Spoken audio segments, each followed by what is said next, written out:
Hello students, तो आज की स्टूडियो में हम डिस्कस कर रहे हैं स्टैटिक। आज हम प्रैक्टिकल नहीं बल्कि थियोरिकल के बारे में डिस्कस करने वाले, क्योंकि इस सब्जेक्ट के अंदर जितना प्रैक्टिकल पोर्शन इंपॉर्टेंट होता है उतना ही थियोरिकल होने आ गया है। क्योंकि अब जो होता है प्रैक्टिकल के साथ साथ थियोरिकल का भी जो मार्क है वो सेम हो गया है। तो चलिए आज की वीडियो में हम चारों चैप्टर के अंदर मोस्ट टाइम की थियोरी के बारे में डिस्कस करने वाले हैं। तो प्लीज इस वीडियो को एंड तक देखिए, इस वीडियो को लाइक कीजिएगा, शेयर भी जरूर कीजिएगा। कोई क्वेरी रहती है तो मुझे इस वीडियो के नीचे कमेंट करके जरूर बताइए। तो चलिए पहले थियरी एमपी बताने से पहले मैं आपको एक छोटा सा इन्फॉर्मेशन देना चाहूंगा, क्योंकि पेपर पैटर्न को लेकर अभी भी स्टूडेंट्स को कंफ्यूजन है। तो भाई थियरी कितने मार्क में आ सकती है, तो देखिए मैं आपको हिंट कराना चाहूंगा। सबसे पहले जब पेपर 3 आवर का हुआ करता था तब एक यूनिट में से हमको 4 मार्क की थियरी देखने को मिलती थी। ये मैं आपको प्रीवियस सारे पेपर का ऑब्जर्वेशन से बता रहा हूं। जब हमारा टाइमिंग 2.5 आवर का हो गया है तब हमारी जो थियरी हुआ करती थी हर एक यूनिट में से वो 7 मार्क की हुआ करती है, ठीक है। बट अब बाय चांस जब आपकी एग्जाम अगर 2 आवर की हो गई, जो पिछली बार भी ली गई थी सितंबर मंथ में, तब इस पेपर के मार्क हो गए थे 50।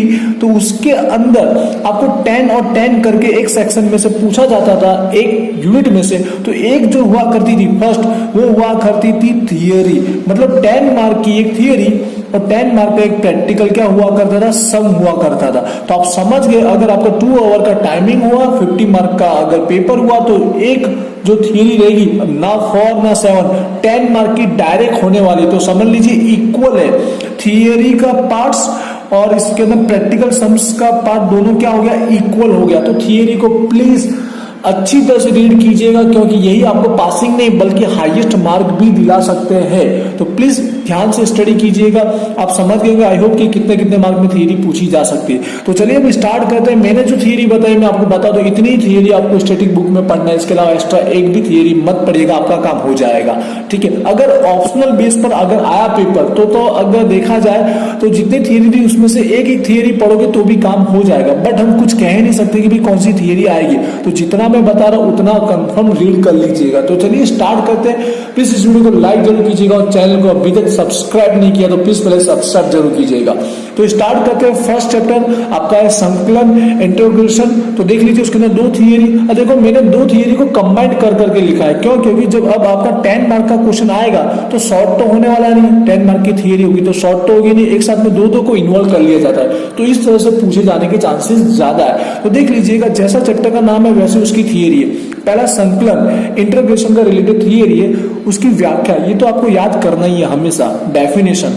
उसके बाद उसका सादा नियमों અને प्रमाणित रूपों, मतलब इंटीग्रेशन के रूल्स और उसके स्टैंडर्ड रिजल्ट, ये टॉपिक आपको रीड करना ही है। उसके बाद सेम टू सेम जो सेकंड टाइप के सम है इस चैप्टर के अंदर, आप जानते ही है नियत संकलन के बारे में, डिफाइंड इंटीग्रेशन के बारे में, ठीक है। तो इसका भी सेम इसी तरह आपको उसकी व्याख्या, डेफिनेशन पढ़ना है, साथ साथ में उसके गुणधर्म, प्रॉपर्टीज पढ़ना है। अब अगर 2 आवर के अंदर आया 50 मार्क के अंदर और 10 मार्क का, तो देखा जाए तो एक ही थियरी आपको अटेम्प्ट करनी है। तो देखा जाए तो एक थियरी से आपका काम हो सकता है, बट हमको पता नहीं कि भाई ये थियरी आएगी कि ये आएगी। अगर 70 मार्क का होता है तो ये दोनों थियरी आपको देखने को मिल जाती है एक दूसरे के ऑप्शन में।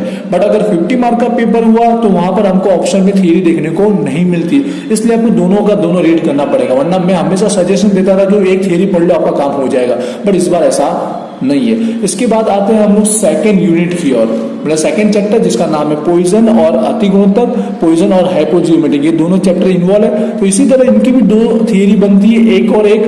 पहले मैं बोला करता था कोई एक का रीड कर लो आपका काम हो जाएगा, लेकिन इस बार ऐसा नहीं, आपको दोनों थियरी रीड करना हो गए। और ये 2 थियरी आते और कुछ आता ही नहीं, क्योंकि इस चैप्टर में इसके अलावा कुछ है भी नहीं। और तो वैसे ही आपको पहले पॉइजन वितरण का जो संभावना घटत्व विधि है जो फॉर्मूले के साथ, वो आपको याद करना है। उसके बाद उसके गुणधर्म और उपयोग याद कर लेना, क्योंकि तीनों कंबाइन करके पूछे जाएंगे तब जाकर 10 मार्क या तो 7 मार्क का थियरी बन जाता है, ठीक है। पॉइजन डिस्ट्रीब्यूशन का प्रोबेबिलिटी मास फंक्शन, उसकी प्रॉपर्टीज और उसके यूजेस आपको रीड करने हैं। उसी तरह सेकंड जो इसके साथ इन्वॉल्व है हाफ पोर्शन में, अति गुणोत्तर हाइपोजियोमेट्रिक, उसका भी सेम इसी तरह हमको याद करना है। एक संभावना घटत्व विधि, उसके बाद गुणधर्म और उपयोग, सेम प्रोबेबिलिटी मास फंक्शन, फिर हमारी प्रॉपर्टीज और इसके यूजेस, ये दोनों याद कर लेना है हमको। ऐसे तो एग्जाम में किसी एक से काम हो जाएगा, बट हम बोल नहीं सकते अगर 10 मार्क का हुआ पेपर तो उसमें कौन सी एक थियरी आएगी हम बोल नहीं सकते। लेकिन अगर 7 मार्क का होता है तो हमको एक दूसरे को और में जरूर मिल जाती थी, बट इस बार ऐसा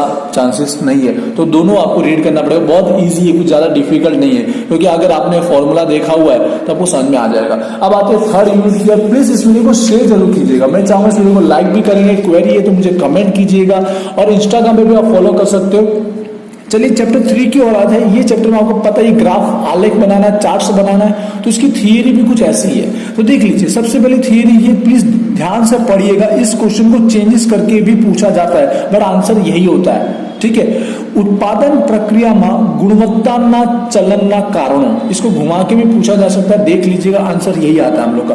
causes of variance in production process quality, causes कारण पता कर लीजिएगा, जिसमें दो है मुख्य, दो मेन है, रीड कीजिएगा अच्छे से। ये क्वेश्चन आपको इस चैप्टर का पहले रीड करना है। उसके बाद सेकंड टॉपिक, ये दो थियरी साथ में कंबाइंड करके पूछी जाएगी। तो 10 मार्क है तो इसके साथ एक और भी पूछी जा सकती है, पर 2 मिनिमम पूछी जाती है, ठीक है। सानुक्रमण सिद्धांत और 3 डेल्टा नियंत्रणों सीमाओं, theory of runs, 3D limits, ठीक है। अब ये जरूर रीड कर लीजिएगा, ये दो टॉपिक साथ में कंबाइंड में आते हैं। उसके बाद लास्ट और फाइनल आपको रीड करना है, तो ये डिफरेंस तफावत है चलनात्मक और गुणात्मक। ये जो हमारे दो प्रकार के आलेख है ना, चार्ट्स, एक चलनात्मक मतलब एक वेरिएबल और एक गुणात्मक एक एट्रीब्यूट, दोनों के बीच का डिफरेंस, ये 3 टॉपिक आपको इस चैप्टर में अच्छे से रीड कर लेने चाहिए। थियरी में टोटल मार्क आपको अचीव करने हैं। तो लास्ट आते हैं यूनिट नंबर 4। देखिए इसमें क्या है, छोटी छोटी थियरी इन्वॉल्व है। जितने आपने प्रैक्टिकल टॉपिक देखे ना, तो वो थियरी पर से आपने किए होंगे, क्योंकि एक एक का थियरी टॉपिक पढ़ने के बाद आपको समझ में आएगा कि इसमें ये फॉर्मूला यूज करना है। तो उसी तरह से इसके अंदर क्या होता है, 3-4 टॉपिक को इन्वॉल्व करके थियरी पूछी जाती है। एक थियरी जो 10 मार्क में भी होगी या तो फिर 7 के अंदर।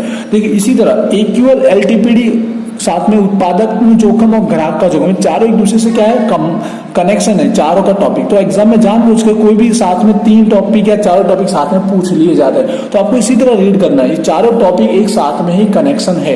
एक्यूएल का कनेक्शन आप जानते हैं उत्पादक के साथ है, एलटीपीडी का ग्राहक के साथ है, ठीक है। प्रोड्यूसर रिस्क और कंज्यूमर रिस्क, एक्यूएल यूज होता है प्रोड्यूसर के लिए, एलटीपीडी होता है कंज्यूमर रिस्क। तो चारों टॉपिक को कंबाइंड में याद करना, जो शॉर्ट है आपको 10 मार्क में, तो शॉर्ट लिखना आपका, ठीक है, काम हो जाएगा। प्लीज रीड जरूर कीजिएगा, इससे आपको फायदा भी होगा सम्स के अंदर भी। उसी प्रकार से एक मेन टॉपिक है ओसी वक्र, ओसी कर्व वाला, उसके गुणधर्म, प्रॉपर्टीज, ये तो आपको रीड करना ही है। अगर सम्स में नहीं आया तो ये थियरी में जरूर आ जाएगा। उसके साथ साथ में ये टॉपिक एक बार देख के जरूर जाइएगा, एक बार ध्यान से इसके फुल फॉर्म, इसके बारे में जानकारी देखकर जरूर जाना है, क्योंकि ये टॉपिक कहीं ना कहीं नहीं आया तो एमसीक्यू में आपको देखने को मिल जाएगा। और पढ़ भी लीजिएगा इसी बहाने, क्योंकि 3-3, 4-4 लाइन आपको इसके बारे में रीड करना कुछ ज्यादा है नहीं, जैसा इसका नाम है उसी के अकॉर्डिंग इसके अंदर इंफॉर्मेशन दी गई है। तो बस यही 2 टॉपिक है। ऐसे देखा जाए तो सारा कुछ आ चुका है, बट बेसिक इन्फॉर्मेशन आप जरूर रीड करके जाना ही है। ये थियरी के अंदर हमारा हो जाएगा, क्योंकि अब जो थियरी है ना, वो कुछ कम मार्क की नहीं रह गई है। अब 10-10 के अकॉर्डिंग देखे आप, ठीक है, तो हर एक यूनिट में से आएगा, तो आपको 2 सेक्शन अगर अटेम्प्ट करने हुए तो 20 मार्क हो जाएंगे थियरी के। और पहले जो हुआ करता था 7 मार्क के अकॉर्डिंग, तो 28 मार्क हुआ करता था 70 में से, और ये 50 में से 20 हो जाएगा। तो आप समझ रहे हो कि आधा पोर्शन हो चुका है थियरी का। तो प्लीज थियरी को हल्के में मत लीजिएगा, कंप्लीट रीड जरूर कीजिएगा। तो ये सारी एमपी थियरी थी, अपने बुक में चेक कर लीजिएगा, मैक्सिमम अच्छे से रीड करके जाइएगा। प्लीज वीडियो को शेयर कीजिए, क्वेरी है मुझे कमेंट कीजिए, नेक्स्ट कौन सा वीडियो चाहते हो उसके बारे में मुझे कमेंट करके जरूर बताइए। और आपकी स्टडी रिलेटेड सारे वीडियो अपलोड हो चुके हैं, प्लेलिस्ट में जरूर चेकआउट कीजिएगा। तो मिलते हैं नेक्स्ट वीडियो में, थैंक यू।